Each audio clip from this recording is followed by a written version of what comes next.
বেশি না চাচা, মাত্র 20,000 টাকা হইলেই হবে। আমার বোনের বিয়েটা নাহলে ভাঙ্গা যাইবে চাচা। তোমারে আর কতবার আমি বলবো, আমি এখন সুদ খাওয়া ছাইড়ে দিছি। আমি এখন 5 ওয়াক্ত নামাজ পড়ি।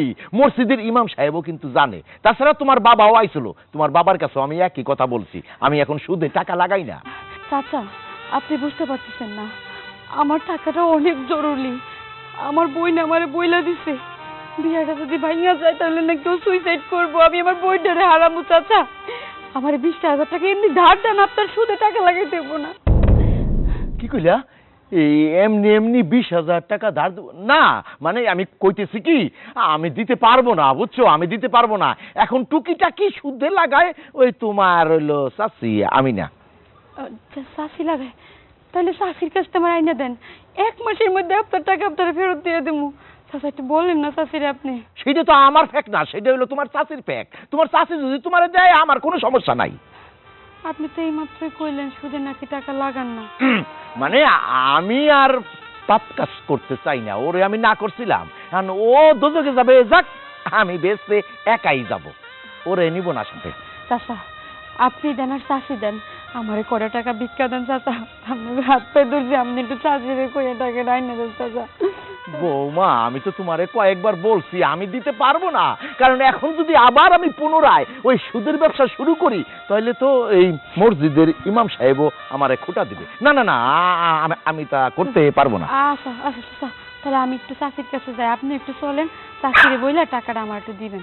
ঠিক আছে, তুমি যখন এত করে বলতেছো, এই বিষয়ে আমি তোমাকে সাহায্য করতে পারি। এই বিষয়ে সাহায্য করলে আমার কোনো পাপ হবে না।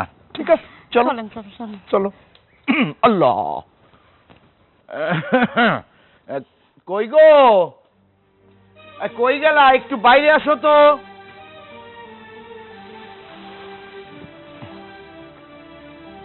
তাড়াতাড়ি আসো, আমার আবার নামাজের সময় হয়ে যাইতেছে। কি হইছে ডাকো? ওই শোনো, মেয়েটা আইছে বিপদে পড়ে, ওর কথাটা শোনো।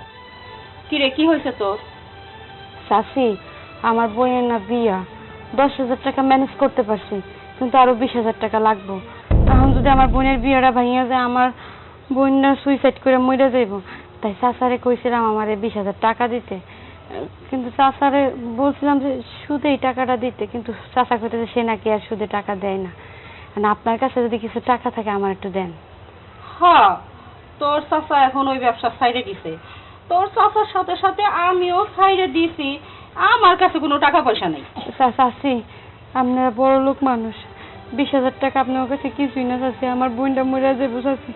আপনি 20,000 টাকা থাকলে আমার দেন, তাহলে আমার বোন মরে গেলে আমিও মরে যাবো চাচি। এই এই শোনো, এই শোনো, যেহেতু আমি ওই ওই অবৈধ কাজ ছেড়ে দিছি, তাই না? তোমার কাছে আমি বলি কি, ওই যে তোমার রাজহাঁসের ডিম, তাঁতি হাঁসের ডিম, এইসব ডিম বেচে যে টাকাটা তুমি জমাইছো না, ওই সেখান থেকে না হয় বৌমারে একটু সাহায্য করো। ও, বুঝতে পারছি। তোমার তো আবার দয়ার শরীর, কারো কান্নাকাটি তুমি আবার সহ্য করতে পারো না, আমিও পারি না। ঠিক আছে, তুই যখন এত করে কইতেছস, তাহলে ডিম বেচা টাকা আমার কাছে আছে, তুই দাঁড়া, আমি আনতেছি। আসলে হয়েছে কি, তোমার চাচি দয়ার সাগর, বুঝতে পারলা? মানুষের বিপদ আপদ ও সহ্য করতে পারে না। আমি এজন্য খুব সুখী। খালি এই যে এই টাকা টুকার লেনদেনটা ওরে ছাড়াইতে পারতেছি না, তবে আস্তে আস্তে ছাড়িয়ে দিবে।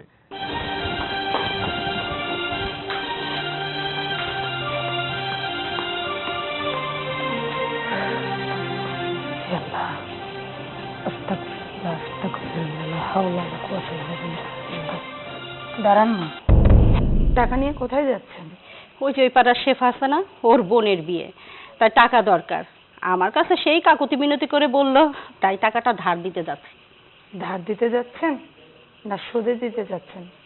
বৌমা, প্রত্যেকটা কথায় তোমার আঙ্গুল না দিলে কি চলে না? ধার দিব কি সুদে দিব সেটা আমার ব্যাপার, তুমি এত শোনার কে? সবসময় যে কৈফিয়ত চাও।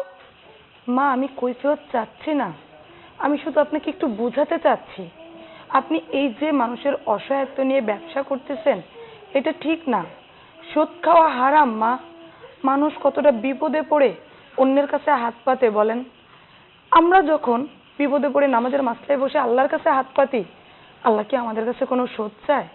আল্লাহ কি আমাদেরকে বলে যে তোমাদেরকে রহমত করব, বিপদ থেকে উদ্ধার করব, তার বিনিময়ে আমাকে তোমরা কারি কারি টাকা দাও?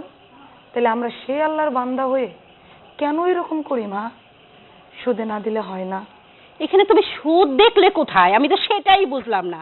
আরে এটা আমার মুরগি হাঁসের ডিম বেচা টাকা, হ্যাঁ? তাহলে এই যে টাকাটা, এই টাকা আমি তাকে ধার দিছি, সে যদি খুশি হয়ে এখান থেকে আমাকে কিছু টাকা দেয়, এখানে সুদ কোথায় হইলো? সে তো খুশি হয়ে দিচ্ছে, আমি ওই টাকা দিয়ে আরো হাঁস মুরগি কিনবো, আরো ডিম হবে, আমি বিপদে আপদে যারা কষ্ট পায় তাতে সাহায্য করব। এইটাই তো, এটা বলে ব্যবসা। ব্যবসা না মা, যাই সুদের টাকা নেয়, ঋণ গ্রহণকারী কখনো খুশি হয়ে সুদের টাকা দেয় না। সুদের টাকা নেওয়া হয় কুরবানির গরুর গলায় যেভাবে ছুরি চাকু চালানো হয়, সেরকম গলায় রশি বেঁধে চেপে তারপর সুদের টাকা নেওয়া হয়। মা, এগুলো কেন করেন? একটু আল্লাহর ভয় করেন, নামাজ পড়েন। আচ্ছা, আপনি কি বললেন আপনার হাঁস মুরগির ডিম বিক্রির টাকা আপনি দিয়ে ব্যবসা করছেন না? হ্যাঁ, হাঁস মুরগি তো আল্লাহর রহমতেই হচ্ছে। আল্লাহ চাইলে তো এক রাতের মধ্যে গজব নাজিল করে বা কোনো অসুখ বিসুখ নাজিল করে আপনার এক রাতে সব হাঁস মুরগি মেরে ফেলতে পারে। তখন আপনি কি করবেন মা? কোথায় পাবেন টাকা? কোথায় পাবেন ডিম বিক্রি করে সুদে লাগানোর জন্য? বৌমা, আমি জানি তুমি জ্ঞানের ভান্ডার, কিন্তু এত জ্ঞান আমাকে দিও না। আমি বুঝি, আমার জ্ঞান আছে কোথায় কি করতে হবে না করতে হবে। বেশি বাড়াবাড়ি করো না, এসব আমি পছন্দ করি না। মা, দয়া করে আপনি আমার উপর রাগ করবেন না। আপনি রেগে যাওয়ার মতো আমি এমন কিছুই বলিনি। শুধু বলছি, যদি পারেন মানবতা থেকে, অন্তর থেকে, রুহ থেকে মানুষ বিপদে পড়লে তাকে বিনা স্বার্থে সাহায্য করেন, 5 ওয়াক্ত নামাজ পড়েন, পর্দার সহিত চলেন, দেখবেন অন্তরে যে কলব সেটা আপনাকে ইসলামের পথে নিয়ে আসবে। সারাদিন আল্লাহ আল্লাহ করবে, মনে যে কি পরিমাণ শান্তি পাবেন সেটা আপনি বুঝতে পারবেন না মা। আমি যথেষ্ট বুঝি, কোথায় কি করতে হবে সেটা আমি জানি। অন্তত তুমি আমাকে জ্ঞান দিও না। মা, সুদে কিভাবে টাকা লাগাইতে হয় ওইটা আপনি খুব ভালোভাবেই বোঝেন। আপনার কি মরণের ভয় নাই? কবরে যেতে হবে না আপনাকে। এই সুদ খাইলে, অন্যায় করলে কবরে গিয়ে কি আযাব সহ্য করতে হয় সেইটা বোঝেন না আপনি? কেন মরণের ভয় করেন না মা? একটু মরণের পরে কবরের চিন্তা করেন। আমার কবরের চিন্তা আমি করব, তোমার কবরের চিন্তা তুমি করো। মা, মা,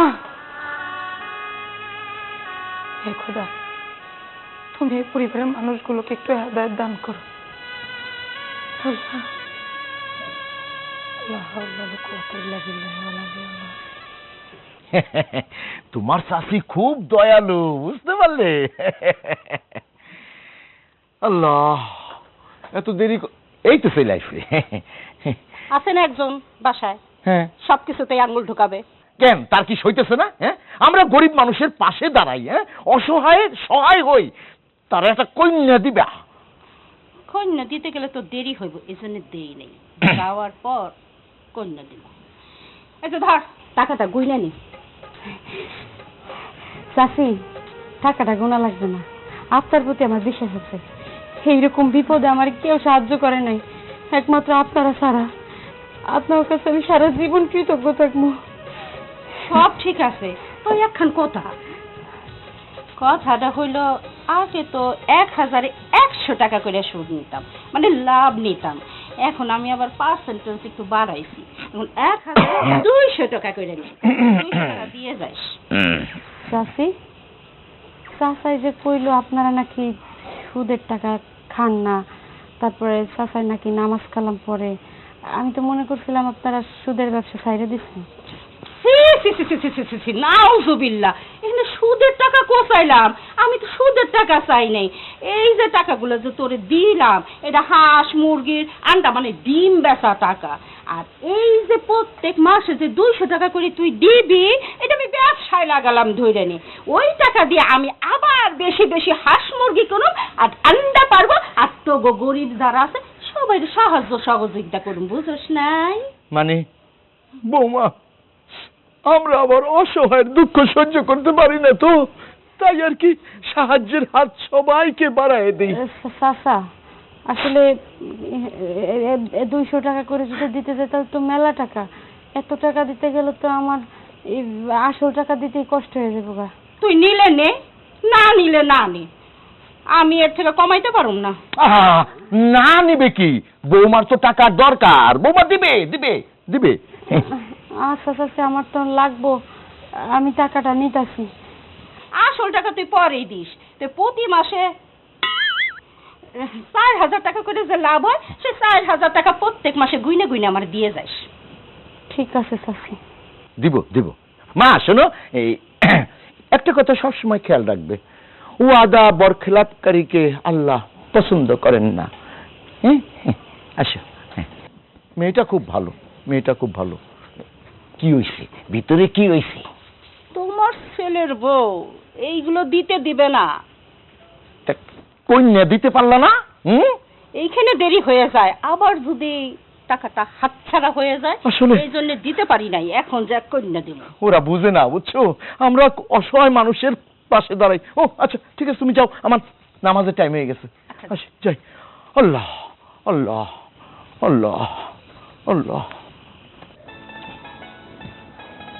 এই যে বাবা, তোমারে পেয়ে গেছি আমি। আমি তো ভাবছিলাম যে তোমারে পাবোই না, কারণ তুমি সবসময় বিজি থাকো। হ্যাঁ মানে অফিসের দিকেই যাচ্ছিলাম। এই যে এই ছেলেটা খুব ভদ্র ছেলে, শিক্ষিত ছেলে, তাকে একটু তুমি সাহায্য করো, তাই আর কি আমি সাথে করে নিয়ে আসলাম। তুমি তো জানো আবার এখন আমি ফরেজদার হয়ে গেছি, 5 ওয়াক্ত নামাজ পড়ি, মসজিদের ইমাম সাহেবও কিন্তু জানে। বাবা আমি না তোমার কথার আগামাথা কিচ্ছু বুঝতেছি না। মানে উনাকে আমি কি সাহায্য করব, একটু যদি আমাকে খুলে না বলো। সাহায্যর তো অনেকগুলো ক্যাটাগরি আছে, তাই না? হ্যাঁ তাই তো তাই তো, বলো বলো বলো বলো। আমি বলবো? হ্যাঁ হ্যাঁ হ্যাঁ। জি স্যার, হ্যাঁ আমি পড়াশোনা গ্রাজুয়েট কমপ্লিট করেছি। মাশাআল্লাহ। আমার ফ্যামিলি অবস্থা বেশি একটা ভালো না, মোটামুটি। সবার কাছে শুনলাম আপনি খুব ভালো মানুষ, নিশ্চয়ই। আপনি অনেকেরই চাকরি দেন, নিজেও ভালো একটা সরকারি জব করেন। আমার ফ্যামিলির খুব ইচ্ছা যে আমি ভালো একটা চাকরি করি, তাই অনেক আশা করে আপনার কাছে আসলাম আর কি, যে আপনি যদি একটু সহযোগিতা করতেন। আমি একটা চাকরি অ্যাপ্লাই করেছি, আর ওই আমার কাগজপত্রগুলো আপনার টেবিলে আসছে, আপনি যদি সিগনেচার করে দিলে আমার চাকরিটা হয়ে যাবে, যদি একটু দয়া করতেন। অবশ্যই করবে, আমার ছেলের হাত অনেক লম্বা। হ্যাঁ জি স্যার। আসলে হয়েছে কি, চাকরিটা তো আসলে সোনার হরিণ, তাই না? জি। আর আমার কাজই হচ্ছে মানুষকে সেবা করা। আপনি আমার আব্বাকে সাথে করে যেহেতু আমার কাছে এসেছেন, এখন আপনার দিকে না তাকালে আমার তো চলবে না। আর আব্বা যেহেতু আপনাকে এনেছে, আমাকে তো চাকরির ব্যবস্থা করে দিতেই হবে। আচ্ছা আপনি নিশ্চিন্ত থাকুন। কিন্তু একটা বিষয় কি জানেন, ওই আমাদেরও তো কিছু হাত পা বাঁধা থাকে। আপনি তো বোঝেনি যে উপর মহল থেকে নিচ মহল পর্যন্ত একটা ব্যাপার স্যাপার আছে। হ্যাঁ মানে এটাকে আপনি আবার ভাববেন না যে আমি ঘুষ নিচ্ছি। বিষয়টা হচ্ছে এটা আপনার জন্য উপকার হবে, চাকরি পেতে আপনার কোনো সমস্যা হবে না। আর আমি সিগনেচার থেকে সবকিছু আমি নিজে হাতে করে দেবো। অ্যাপ্রুভাল নিয়ে আপনি কোনো চিন্তা করবেন না। মনে করেন আপনি চাকরি পেয়ে গিয়েছেন। কিন্তু বাবা, তাকে কিন্তু ভালো একটা পোস্ট দিতে হবে। স্যার, আঙ্কেল আমাকে সবকিছু বুঝিয়ে বলেছেন। উনি বলেছে চাকরিটা হতে 7 লাখ টাকা লাগবে, তাই আমি 2 লাখ সাথে করে নিয়ে আসছি, আর বাকি টাকাটা চাকরি হলে দিয়ে দেব। বাবা তুমি কোনো চিন্তা করো না, ছেলে কিন্তু ভালো। আর এই ছেলে জানে তো ওয়াদা বরখেলাপকারীকে আল্লাহ পছন্দ করেন না। জি, জি। কখনোই না। একটা সত্যি কথা বলতে কি, আমি আসলে এই চাকরি বাকরি দিয়ে হাতে টাকা নিয়ে এটা আমার পরিবারের মানুষ পছন্দ করে না। আমার বাবাও 5 ওয়াক্ত নামাজ কালাম পড়ে। আল্লাহ। আর তাছাড়া আমি যে ফ্যামিলিতে বিয়ে করেছি, আপনাদের ভাবি মানে আমার ওয়াইফ, সে তো 1 ওয়াক্ত নামাজ কাজা করে না। সে হচ্ছে বলতে গেলে একজন ধর্মপ্রাণ মুসলমান মানুষ। আমাদের ফ্যামিলিতে কেউ আসলে এই ধরনের কাজ করুক, এটা আমার বউ কখনোই মেনে নিবে না, পছন্দ করবে না। কিন্তু আপনি যেহেতু বলছেন, সেহেতু আপনার মুখের দিকে তাকিয়ে, কারণ আমার বাবা এবং আমরা আমাদের ছোটবেলা থেকেই অভ্যাস, অসহায় মানুষের মুখ দেখে আমরা আসলে কোনো কিছু ফিরতে পারি না। আপনি নিশ্চিত থাকেন। আর বাকি 5 লাখ টাকা কিন্তু একটু সময় মতো দিতে হবে, বুঝতে পেরেছেন? চাচা, এই ধরুন টাকা। নাউজুবিল্লাহ, আস্তাগফিরুল্লাহ। আমি 5 ওয়াক্ত নামাজ পড়ি, আমি ফরেজদারি লোক, এইসব টাকা আমি ছুঁতে পারবো না। আমার ছেলেকে। আচ্ছা আচ্ছা, ঠিক আছে ঠিক আছে। জি ভাই। ঠিক আছে, কোনো সমস্যা নেই। আচ্ছা, আপনি একটা কাজ করেন, ওই আপনার সার্টিফিকেট পেপারস যা আছে এগুলো নিয়ে কালকে বিকালের মধ্যে আমার অফিসে দেখা করে। আচ্ছা ঠিক আছে কাকা, তাহলে আমি আসি। হ্যাঁ। ভাই আসি। হ্যাঁ, আসসালামু আলাইকুম। ওয়ালাইকুম আসসালাম। ওয়ালাইকুম আসসালাম। ওয়ালাইকুম আসসালাম রাহমাতুল্লাহি ওয়া বারাকাতুহু। ছেলেটা কত ভালো, কত সুন্দর। হ্যাঁ। হ্যাঁ, তোমাকে আমি কতদিন বলেছি যে এইসব কাজে তুমি আমাকে জড়াবে না। আমি এখন 5 ওয়াক্ত নামাজ পড়ি, আমি ফরজদারি। আচ্ছা তুমি কি চাও যে আমি দোজখে যাই? না আব্বা, তা কেন চাইবো? আচ্ছা হয়েছে, ছেলের ভবিষ্যতের চিন্তা করে অনেক সময় বাবার অনেক কিছু করে। আচ্ছা, এর জন্য আপনার পাপ হবে না, হাতে তো আমি নিয়েছি। যান, আপনি নামাজে যান, আমি অফিসের দিকে যাই। কিন্তু সামনের দিকে কিন্তু এইসব খেয়াল রাখবে, এইসব অবৈধ টাকা যেন আমি না ছুঁই আর কি। আচ্ছা ঠিক আছে, আমি মসজিদে যাই। যান যান যান। আল্লাহ আল্লাহ। বাসায় রেখে যাই টাকাটা, তারপর অফিসের দিকে যাই, এটাই ভালো হবে। দাঁড়ান, আপনি না অফিসে যাওয়ার জন্য বের হয়েছেন, আবার বাসায় ফিরে আসলেন যে? ও হ্যাঁ, ওই যে রুমে আমি অফিসের একটা ফাইল রেখে এসেছি, ওটাই নিতে আসলাম। দাঁড়ান, পকেট থেকে ওইটা বের করুন। পকেট থেকে ওইটা বের করব মানে কি বের করব? যেটা এইমাত্র নিলেন ওই ভদ্রলোক থেকে, ওইটা বের করুন। আচ্ছা, আমি বুঝতে পেরেছি। তুমি এখন একজন অসহায় মানুষ আমার কাছে এসেছে, বাবা তাকে আমার কাছে নিয়ে এসেছে, আমি তার কাছ থেকে টাকা নিয়েছি, আর তুমি কি না বুঝে না শুনে এখন হাদিস শুরু করেছো। অশান্তি না করলে কি তোমার ভালো লাগে না? আমি যে একজন অসহায় মানুষকে সহযোগিতা করছি, এটা তোমার পছন্দ হচ্ছে না? এটা কোন ধরনের সহযোগিতা? একটা অসহায় মানুষের কাছ থেকে 2 লাখ টাকা আপনি ঘুষ নিয়েছেন, আর আমি অবাক হয়ে যাচ্ছি। বাবা এটাকে কি করে সমর্থন করলো? বাবা না নামাজ পড়ে, তাহলে উনি কোন নামাজি যে উনি নামাজও পড়বে আবার ঘুষের টাকা নিতে সমর্থনও করবে? দেখেন, আপনাকে আগেও বলছি, আবারও বলতেছি, ঘুষ খাওয়া হারাম। দয়া করে আপনি ঘুষ খাবেন না, টাকাটা ফেরত দিয়ে আসেন। ওহো, তোমার কাছ থেকে এখন আমার হালাল আর হারাম সম্পর্কে শিখতে হবে? আমি যথেষ্ট লেখাপড়া করেছি, এই ঘুষ নেওয়া ঘুষ দেওয়ার হারাম কি হালাল এটা আমি খুব ভালো রকম জানি। তুমি কি জানো না এই যে চাকরিটা পেতে আমার বাবার কতগুলা টাকা দিতে হয়েছে? তুমি এই সামান্য 2 লাখ টাকা দেখে এখন আমাকে ঘুষখোর বানিয়ে দিচ্ছ, নিজের স্বামীকে।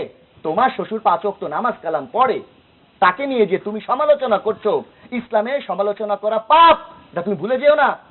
আমি কোনো কিছুই ভুলে যাইনি, আপনি হয়তো ভুলে যাচ্ছেন। প্রতি রাত্রি শোয়ার সময় আপনি আমার কাছে তওবা করেন যে এখন থেকে 5 ওয়াক্ত নামাজ পড়বো, মিথ্যে বলবো না, ঘুষ খাবো না, কোনো অন্যায় কাজ করব না। তারপর সকালে ঘুম থেকে উঠেই আপনি সবকিছু ভুলে যান। আর কি বললেন? আমি আমার শ্বশুরকে নিয়ে সমালোচনা করছি? আরে উনি কোন ধরনের নামাজি যে কিনা নামাজও পড়বে আবার অন্যায় কাজও করবে? আর হ্যাঁ, আপনি আমার স্বামী বলেই আপনাকে শুধরানোর জন্য ঘুষখোর বলছি, ঘুষ নিতে বারণ করছি। আর কিভাবে বুঝাইলে আপনি বুঝবেন বলেন তো? আমি না আপনার স্ত্রী, আমার চাওয়া পাওয়া কি কোনো মূল্য নাই আপনার কাছে? আপনি কেন বুঝতেছেন না যে গীবত করলে, ঘুষ খেলে মৃত্যুর পর আল্লাহ আমাদের জিহ্বার টান দিয়ে প্যারাগ মারবে, পরকালে আমাদের কত শাস্তি হবে? পরকালের ভয়টা একটু করো। এই দুনিয়ার জীবন জীবন না। আমাদের এই দুনিয়ার বিলাসিতা কয়দিন বলো? 2 মিনিট পরে যে আমি তুমি বাঁচবো তার কোনো গ্যারান্টি নাই, কিন্তু মরে যেতে হবে সেটার গ্যারান্টি আছে। এই দুনিয়ার বিলাসিতা বাদ দিয়ে পরকালের চিন্তা করো। দয়া করে টাকাটা ওই অসহায় লোককে ফিরিয়ে দিয়ে আসো। পারবো না, আমি এই টাকা তাকে ফিরিয়ে দিতে পারবো না। তার কারণ আমি তাকে ডেকে আনিনি, ঠিক আছে? তার চাকরির প্রয়োজন, সে আমার কাছে নিজের পায়ে হেঁটে এসেছে। আর শোনো, ভালো মন্দ তোমার থেকে আমি খুব ভালো জানি। নামাজ পড়া যেমন আমার কাজ, ঘুষ নেওয়াটাও তেমনি আমার কাজ, ঠিক আছে? তুমি বারবার কানের কাছে এক কথা বলে ঘ্যানর ঘ্যানর ঘ্যানর ঘ্যানর করবে না। তোমার যদি আমাকে পছন্দ না হয়, আমার সাথে কথা বলতে ভালো না লাগে, তাহলে চুপচাপ থাকবে। আর যা দেখছো না, চোখ খুলে দেখবে, মুখ বুজে সহ্য করবে। পারবো না, আমি চোখ খুলে দেখতেও পারবো না, মুখ বুজে সহ্য করতেও পারবো না। কি বলছো তুমি? তোমার চাকরি নিতে গিয়ে তোমার বাবার অনেকগুলো টাকা ঘুষ দিতে হয়েছে। আরে তোমার বাবা ঘুষ দিয়ে তোমাকে চাকরি নিয়ে দিয়েছে, এখন তুমিও যদি ঘুষ নিয়ে অন্য একটা ছেলেকে চাকরি দাও, তাহলে সেই টাকা ওঠানোর জন্য এই ছেলে আবার অন্যজনকে ঘুষ নিয়ে চাকরি দিবে। এইভাবে প্রজন্মের পর প্রজন্ম প্রজন্মের পর প্রজন্ম চলতেই থাকবে। এই পৃথিবী থেকে ঘুষ নেওয়া তো বন্ধ হবে না। আর তুমি যদি ঘুষ নেওয়া বন্ধ না করো তাহলে আমি তোমার সংসার ছেড়ে চলে যাব। ওকে, তুমি তো এটাই চাইছো যে আমার সংসার তুমি করবে না, তাহলে চলে যাও। যেহেতু আমি ঘুষখোর, তোমার স্বামী ঘুষখোর, তুমি চিল্লায় চিল্লায় মাইক নিয়ে এলাকার মানুষকে বলো যাতে তোমার মনে একটু শান্তি হয়। আমি সকাল সকাল অফিসে যাচ্ছি একটু শান্তি পাওয়ার জন্য, একটা ভবিষ্যৎ তৈরি করার জন্য আমি ঘুষ নিচ্ছি। এটা তোমার আর আমার ভবিষ্যৎ। আজকে আমরা সন্তানের মুখ দেখিনি, দুদিন পরে এই ঘরে সন্তান আসবে, তাদের ভবিষ্যৎ বলতে আমি কি রেখে যাবো? এই কলাটা রেখে যাবো? তোমার সংসার করতে চাচ্ছ না তো, ঠিক আছে, তোমার বাপের বাড়িতে চলে যাও, তোমাকে কেউ আটকাবে না। তবে আমাকে এই ঘুষ নেওয়া থেকে আটকানোর কোনো রকম চেষ্টা করবে না। ঠিক আছে, আমাকে না মাইক দিয়ে পাড়া প্রতিবেশীকে চিল্লায় বলতে হবে না। খোদার বিচার খোদাই করবে। আর কি বললে? আমাদের সন্তানের ভবিষ্যৎ, আল্লাহ যদি আমাদের সন্তান দেয় তাহলে আল্লাহই তার রিজিকের ব্যবস্থা করে দিবে, তার ভবিষ্যৎ আল্লাহই গড়ে দিবে। আমার এইসব অসৎ পথের টাকা দিয়ে সন্তানের ভবিষ্যৎ করতে হবে না। আর খুব গর্ব করে বলছো না তুমি ঘুষ খাওয়া ছাড়তে পারবা না, ঠিক আছে, তোমাকে ছাড়তে হবে না, আমিও তোমার সংসার আর করবো না। একটু মুসিবতের মধ্যে পড়লাম। হ্যাঁ, ও কি সত্যি সত্যি রাস্তায় চলে যাবে নাকি? এদিকে টাকা না না। বউ, বউ, শোনো, শোনো না। আরে শোনো না, এই ভিতরে কেন গেলে তুমি? কি হয়েছে? বৌমা ভাই ভিতর দৌড়াই গেল কেন? আরে মা, বইলো না তো, আব্বা একজন ক্লায়েন্ট নিয়ে আসছে তার চাকরির জন্য, সে এসে খুশি হয়ে 2 লাখ টাকা দিয়েছে, তার জন্য তোমার বৌমা রাগ করে এখন বাপের বাড়ি চলে যাচ্ছে। ও মা, সেটা তো সে খুশি হয়ে দিছে, আর তুই কেন? বৌমা দাঁড়াও, তুমি ওর সাথে শুধু শুধু রাগারাগি করতেছো কেন? আরে ও কি আর ইচ্ছা করে নিতে রাখি? সে তো খুশি হয়ে দিছে, আর ও তাকে উপকার করবে। একটা মানুষ খুশি হয়ে দিলে কি আর না করা যায় নাকি? আমার ছেলে তো খারাপ কিছু করে নাই। না মা, আপনি, বাবা, আপনার ছেলে, তারা তো খারাপ কাজ কি বুঝেই না। এই যে আপনার ছেলে একজন অসহায় মানুষের থেকে 2 লাখ টাকা হাতে নিয়ে বসে আছে, আপনি সুদের টাকা হাতে নিয়ে বসে আছেন, এগুলা কি মা? আপনার মতো একজন মানুষ, মুরব্বী মানুষ, এই যে রং সেজে সং সেজে আছেন, গয়নাগাটি পরে রয়েছেন, লাল লিপস্টিক মেরে রাখছেন, এগুলো আপনার সাথে যায়? এইগুলো যতক্ষণ সময় নষ্ট করে করেন, তার একটু সময় ব্যয় করে যদি নামাজটা পড়তেন কত ভালো লাগতো, নামাজের হিজাবে আপনাকে কত সুন্দর লাগতো, সেটা একবার ভাবলে দেখছেন মা? বৌমা, তুমি তো আমাকে সারাক্ষণ জ্ঞান দেওয়ার তালেই থাকো, কিন্তু এত জ্ঞান তো আমি নেব না। তুমি এই বাড়ির বউর মতো থাকো। আমরা কিভাবে টাকা উপার্জন করি, কি করি না করি, আর এই টাকা তো তোমাদের ভবিষ্যতের জন্য আমরা উপার্জন করতেছি, এইটা কি তোমার মাথায় ঢোকে না? না মা, আমি আমার মাথায় ঢোকাইতেও চাই না। আমার মাথাটা সবসময় পরিষ্কার রাখতে চাই, আর নোংরা আবর্জনা দিয়া জঙ্গল বানাইতে চাই না। এই যে সুদের টাকা, ঘুষের টাকা, এগুলো জঙ্গলে বসবাস করার মতো, আর আমি মা সেটা পারবো না। কেন পারবা না? কেন পারবা না? তুমি যে এখন বাড়ি থেকে রাগ করে চলে যাচ্ছ, এলাকার মানুষ যদি জানে তাহলে এই যে তুমি ইসলামিক নীতিবাক্যগুলা দাও, এগুলো কোনো কাজে আসবে? মানুষ তো আমাদের মুখে ঝামা ঘষে দেবে, থুতু দেবে। এই এলাকায় আমাদের একটা সমাজ আছে, সমাজ নিয়ে চলতে হয়। অতএব মাথাটা ঠান্ডা রাখো, রেখে নিজের ভালো চিন্তা করো, বুঝছো? ভালো চিন্তা করো। কোন সমাজের কথা বলছো? যেই সমাজ সামনে সালাম দিয়ে পিছন দিয়ে লাথি দেয়, ওই সমাজ? মরার পরে আল্লাহ বুঝবে সমাজ। বলতে পারবা যে আমি সমাজের জন্য করছি, সমাজের লোকজনের জন্য করছি? আচ্ছা, তোমাকে একটা প্রশ্ন করি। ধরো তোমাকে আমি গ্যাসের চুলার মধ্যে একটা স্টিলের কড়াই দিয়ে তোমাকে ওইখানে বসাই দিলাম এবং চুলাটা জ্বালিয়ে দিলাম, তুমি বসে থাকতে পারবা? বৌমা, এত হিসাব নিকাশ করে দুনিয়াতে বেঁচে থাকা যায় না। অতএব আমরা যেভাবে বলতেছি তুমি সেভাবেই চলো। তোমাকে 5 ওয়াক্ত নামাজ পড়ার জন্য তো আমরা না করি না, তোমার যা যা দরকার সবই দিচ্ছি, তাহলে কেন এত আমাদের পিছনে লাগে আসলে সেটাই বুঝি না। ইসলামের পথে আনার জন্য আপনাদের পিছনে লেগে আছি, আর আমার যা যাবতীয় লাগছে সেটা হারাম টাকায় দিচ্ছেন। আমি হারাম টাকায় একটা সুতাও পরতে চাই না। আমি যদি বস্ত্রহীনও থাকি, ছেঁড়া কাপড় পরেও থাকি, তাহলে মাটি করে নিজের আব্রু করবো, গাছের পাতা দিয়ে নিজের আবরণ ঢাকবো, কিন্তু সুদের টাকায় আমি না, ঘুষের টাকায় আমি কিছু পরবো না। আপনাদেরকে বলছি, আপনারা যদি না শুধরান তাহলে আপনাদের উপর খোদার গজব পড়বে। আর আপনারা যেহেতু এখনো এত জোর গলায় কথা বলতেছেন, আমি বুঝেই গেছি আপনারা কোনোদিন শুধরাবেন না। আমি আল্লাহর কাছে ফরিয়াদ করি, আপনারা ঘুষ আর সুদ খেয়ে খেয়ে পেটটা আরো মোটা করে যেন একদিন পেটটা ফুইট আপনারা মরে যেতে পারেন। আসলাম আমি। আরে শোনো, শোনো, শোনো, আরে শোনো না। বৌমা দাঁড়াও, আরে শোনো, কথাটা শোনো তো। আরে মা তোমাকে ডাকছে, তুমি কথা না শুনে কেন তা?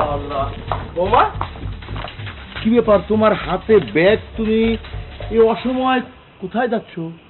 আমি আমার বাপের বাড়িতে চলে যাচ্ছি বাবা। ও আচ্ছা, হ্যাঁ কি তুমি বাপের বাড়ি যাইতেছো? কেন কেন কেন? আব্বা, কেন বলছো কেন? আমি ওকে বারবার বোঝানোর চেষ্টা করছি, দেখো আমার বাবা 5 ওয়াক্ত নামাজ কালাম পড়ে। আজকে তুমি যে মানুষটাকে আমার সামনে এনেছিলে একটা চাকরির বিষয়ে, আমি কি করেছি? 2 লাখ টাকা নিয়েছি, সেটা তো আমি ঘুষ নেইনি। আমি ওকে বারবার করে বোঝানোর চেষ্টা করছি যে ঘুষটা আমি নেইনি, তাকে আমি সহযোগিতা করছি, শুধু বাবার মুখের দিকে তাকিয়ে। উপকার, হ্যাঁ উপকার করছো, সেটাই আমি বোঝাতে চাচ্ছি। হ্যাঁ। সে বলতেছে না, আমরা সুদ ঘুষ এগুলার ব্যবসা করি, আর বাড়িতে থাকবে না, সে এই বাড়ি থেকে চলে যাবে, সে হারাম খাবে না। ইয়ে বৌমা, তোমার মনে হয় কোথাও একটু মিস্টেক হইতেছে। আমার ছেলে তো উপকার করতেছে। মিস্টেক হচ্ছে বাবা, আমার খুব বড় মিস্টেক হয়েছে। সেটা কি জানেন? আপনার ছেলেকে বিয়ে করা। কারণ আমি ভুলে গিয়েছিলাম যারা শয়তানের কাতারে চলে তারা কখনো ইমানদারের কাতারে আসতে পারে না।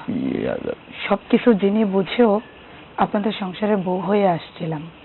ভেবেছিলাম আপনাকে, মাকে, আপনার ছেলেকে বুঝায় বললে হয়তো বুঝবেন, কারণ আপনারা তো আর মূর্খ না, শিক্ষিত পরিবার। কিন্তু কামার বাড়িতে কোরআন পড়ে তো আর লাভ নাই, সেটা আমি ভুলে গিয়েছিলাম। না না মানে কি না মানে বাবা, শাক দিয়ে মাছ ঢাকার চেষ্টা করেন না। অনেক বোঝানো সোজানোর পরে আপনি নামাজ ধরেছেন, 5 ওয়াক্তে মসজিদে গিয়ে জামাতের সহিত নামাজও পড়েন ইনশাআল্লাহ, কিন্তু লাভ কি? বের হয়ে তো আপনি মানুষের গীবত গান, হারাম খান, সুদের ব্যবসা করেন, আপনার ছেলেকে দিয়ে সুদ খাওয়ান, ঘুষ খাওয়ান। এই নামাজের দামটা কি বাবা? আর এই যে মা, উনি যে মুরব্বী হয়েছে, ওনার এত বড় ছেলে হয়েছে, 2 দিন পরে ওনার ছেলের ঘরে নাতি হবে, সেদিকে কোনো খেয়াল নেই। ওনার সাজের বাহার দেখেন, মনে হচ্ছে উনি 16 বছরের যুবতী। মা, আপনার কি একটাবারও খোদার ভয় হয় না? মরণের ভয় হয় না? এই যে লাল নীল লিপস্টিক মারছেন ঠোঁটের মধ্যে, চুল এরকম উপরে বেঁধে রেখেছেন, চুল বের করে রেখেছেন, রং মেখে সংসেজে আছেন, মা এগুলো কত বড় কবিরা গুনাহ, সগীরা গুনাহ, আপনি কি বোঝেন? এই পৃথিবীতে আমরা আসমানের নিচে জমিনের উপরে জেনে না জেনে, বুঝে না বুঝে কত সগীরা কবিরা গুনাহ করি, কিন্তু যখন আমরা এটা বুঝতে পারি তখন তওবা করা উচিত। কিন্তু আপনারা কি করছেন? আপনারা তো বুঝে বুঝে আরো বড় অন্যায় করতেছেন, বড় পাপ করতেছেন। আপনাদের কি বিবেক নাড়া দেয় না? আর এই যে আপনার ছেলে প্রতি রাতে ঘুমানোর সময় আমার কাছে তওবা করে, এমনকি কয়েকদিন আমার মাথায় হাত রেখে পর্যন্ত ওয়াদা করছে সে আর কোনোদিন ঘুষ খাবে না, মিথ্যে কথা বলবে না। কিন্তু সকালে উঠে কে শোনে কার কথা? সেই অফিসে ছুটে যায়, আপনি সুদ খাচ্ছেন, আপনার ছেলে ঘুষ খাচ্ছে। কোথায় বাবা এই টুপিটা মাথায় দিয়ে আপনি আপনার ছেলেকে শুধরাবেন, ইসলামের পথে আনবেন? তা না, আপনি আরো প্ররোচনা দিচ্ছেন, উৎসাহ দিচ্ছেন আরো যেন ঘুষ খায়। বাবা, আর কবে বুঝবেন যে এই যে ঘুষকে, সুদকে এত অট্টালিকা গড়তেছেন, মরার পরে কবরে তো যাবে মাত্র ওই কাফনের কাপড়টুকু। কাফনের কাপড়ের তো পকেট নাই যে আপনি কোটি কোটি টাকা নিয়ে যাবেন, ধন সম্পত্তি নিয়ে যাবেন। মাটির নিচে যখন যাবেন, কবরে শোয়ানোর সাথে সাথে মাটি যখন চাপ দিয়ে ধরবে, ফেরেশতা এসে যখন 5টা প্রশ্ন করবে, রবকে বলতে পারবেন? আপনার ঈমান কি, ধর্ম কি বলতে পারবেন? আপনি পারবেন না। সাপ বিচ্ছু যখন কামড়ায় কামড়ায় খাবে, জাহান্নামের আগুনে যখন নিক্ষেপ করা হবে, আরে আমাদের সূর্যের তাপ এখন কি? জাহান্নামের আগুনের তাপ না, এই সূর্যের তাপের চেয়ে 70 গুণ বেশি ভয়ঙ্কর। সেটা কি করে সহ্য করবেন? সেই দুনিয়ায় গিয়ে তো আপনার স্ত্রী আপনাকে চিনবে না, আপনার ছেলে আপনাকে চিনবে না, আমি তো চিনবই না। কারোর জবাব না বাবা, কেউ দেবে না। এই ঘুষকে তুমি কি বললে? ছেলের সন্তানের ভবিষ্যৎ গড়তেছো, তোমার অন্যায়ের হিসাব তোমাকেই দিতে হবে, তোমার সন্তান দিবে না, আমি দিব না। এখনো সময় আছে, ইসলামের পথে ফিরে আসো, 5 ওয়াক্ত নামাজ পড়ো। আমাদের 2 কাঁধে 2 ফেরেশতা থাকে না, একজন ভালো লিখতেছে, ডান কাঁধেরটা খারাপ লিখতেছে। আমার মনে হয় ডান কাঁধের ফেরেশতা মানে ভালোর খাতা এখনো খুলতেই পারে নাই, আর বাম কাঁধের ফেরেশতা তোমাদের খারাপ লিখতে লিখতে লিখতে লিখতে খাতা ভরে ফেলছে। আর কত অন্যায় করবেন বাবা, আল্লাহর ভয় করেন। আরে আমরা তো আল্লাহর বান্দা, আমাদের মহানবী হযরত মুহাম্মদ সাল্লাল্লাহু আলাইহি ওয়াসাল্লামের উম্মত আমরা। বিষাদ সিন্ধু পড়েন, কারবালার ময়দানের ওইসব ঘটনা জানুন, মনের ভিতরে একটু ঈমান আনুন, শান্তি পাবেন। নামাজের মাসলায় গিয়ে যখন আপনারা সিজদা দিবেন না, তখন দেখবেন কত শান্তি। চোখ বন্ধ করে সিজদা দিবেন, দেখবেন দুনিয়াটা অন্ধকার, তখন একমাত্র ওই দুনিয়ার কথাই মনে পড়বে, এই দুনিয়ার বিলাসিতার কথা না। আপনাদেরকে অনেক বুঝাইছি, আপনারা বুঝেন নাই। তাই আমি আর এই হারামের টাকায় বাঁচতে চাই না, খাইতে চাই না। হারামের টাকা এরকম মোটা হওয়ার চেয়ে না খেয়ে শুকায়া মরে যাব, তাও ভালো। সেজন্য আমি এই বাড়ি ছেড়ে চলে যাচ্ছি। না বৌমা, না, আর কইও না, আর কইও না। তুমি যেসব কথা শোনাই না, আমার শরীরের পশম দাঁড়াই গেছে, আমার চোখ খুলে গেছে। আমি ভুল করছি, আমি সারা জীবন যা করছি ভুল করছি, আমি ভুল পথে চলছি। এই যে তোমার শাশুড়িরেও আমি ভুল পথে নিয়ে গেছি, আমার তুমি মাফ করে দাও। আমি আর সুদের ব্যবসা করুম না, আমার ছেলেরও আমি ঘুষ খাইতে দেব না। আমি যে কয়েকদিন তোমার হুকুমে মসজিদে যাই নামাজ পড়ছি না বৌমা, যখন সেজদা দিছি তখন আমার কলিজাটা ঠান্ডা হয়ে গেছে। আমার কাছে মনে হয়েছে এই দুনিয়ার সব শান্তি আমার বুকের মধ্যে আইছে। আমি তখনও অনুভব করি নাই, এখন তোমার কথায় আমি সব বুঝে গেছি। বৌমা, আমি আর এই খারাপ পথে থাকুম না। এখন থেকে আমি 5 ওয়াক্ত নামাজ আবার মন দিয়ে পড়ুম। সুদ, ঘুষ, ব্যভিচার এইসব পথে আমি থাকুম না। আর আর রুমেলের মা, আমরা ভুল করছি। বৌমা যা কইলো সত্যি তো। আর এই দুনিয়া তো 2 দিনের, আসার সিরিয়াল আছে, যাওয়ার সিরিয়াল নাই। কখন চলে যাবো ঠিক নাই। তাহলে এই সুদের টাকা দিয়ে অট্টালিকা এগুলো সঙ্গে নিয়ে যেতে পারুম না রুমেলের মা। আমি বুঝতে পারছি বৌমা, আমি আর ডিম বেচা টাকা মানুষের দিয়ে লাভ নিতে চাবো না। আমি এখন থেকে নামাজ কালাম পড়ব, আর তুমি যেভাবে চলতে বলবা আমি ঠিক সেইভাবে চলব। কিন্তু তুমি তারপরও বাপের বাড়ি যাও না, তুমি এই বাড়িতে থাকো, আমাদের সত্যের পথ দেখাও, ঈমানের পথ দেখাও, যেভাবে আমরা ভালো থাকতে পারি এবং আখিরাতেও যেন ভালো হয়ে থাকতে পারি। বউ, আমাকেও তুমি ক্ষমা করে দাও। আমি কথা দিচ্ছি, আজকের পর থেকে আমি আর ঘুষ নেব না। আমি যে টাকা নিয়েছি সে টাকা আমি আজকে তাকে ফেরত দিয়ে দিব। সুবহানাল্লাহ, আল্লাহর কাছে লাখো কোটি শুকরিয়া যে আল্লাহ অনেকদিন পরে হইলেও আমার ডাক কবুল করেছে, আপনাদের সবাইকে হেদায়েত দান করছে। আর এই যে তুমি যেই টাকাটা দিছিলা সেই টাকার সুদ তো দূরের কথা, ওই মহিলা যেই দিন পারে সেই দিন ওই টাকা শোধ করব। তুমি ওই মহিলারে আর কোনো তাগাদা দিও না। না দিও না। যাক, আল্লাহর কাছে লাখো কোটি শুকরিয়া, এই বাড়িতে আর হারাম টাকা ঢুকবে না, হারামের খাবারও কেউ খাবে না, যা খাওয়া হবে সব হালাল। আমিন। আমিন।